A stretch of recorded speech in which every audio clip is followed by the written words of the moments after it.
For the first few years of my married life, I was living in an apartment not too far away from the Yeshurun Shul in Edgware, where the late Dayan Gershon Lopian Zatzal was the Rov. I'd spent a few years in yeshiva. I then qualified as an optometrist, and now I was working as an eye doctor in a nearby practice. Now, I'm not a morning person. I find it very difficult to get out of my cozy bed.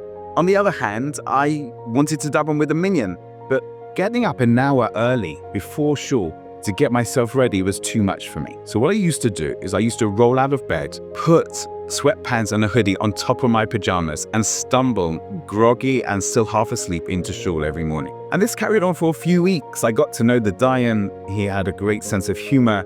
He would chat to me a little bit about my life and who I was. And this continues until something happened that made a massive impact on my life. At the end of davening one morning, the Dayan came over to me, put his arm round my shoulders, and said in a kind voice, "Someone as great as you shouldn't be turning up to shul as if he's just rolled out of bed. Someone as great as you should dress as befits his greatness."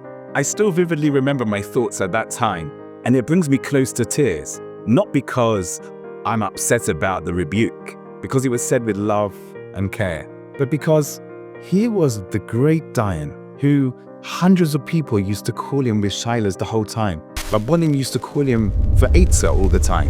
And this great Dayan, this man, could see greatness in me. I mean, I wasn't anything special. I didn't think I was. I'd spent only a few years in yeshiva.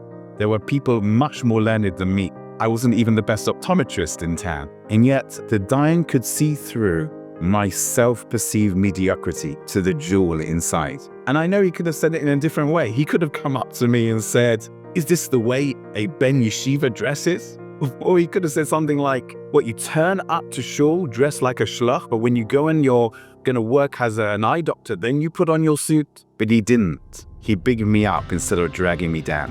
And I learned two very, very important lessons with regards to the myth of hoicheach teicheach es amisecha. Number one, if you're gonna rebuke somebody, they have to know 100% that you are on their side, that you're doing this because you care about them, not because of some self-ego or religious fervor. And secondly, I realized that in order to help somebody grow, you need to give them a vision of greatness, a vision of their greatness. The Gemara tells us that Hashem looks at us the way we look at others. So I give us all a bracha that we should be zeicha, that as we change our perspectives on other people, so we will feel and experience Hashem seeing us in a positive light too.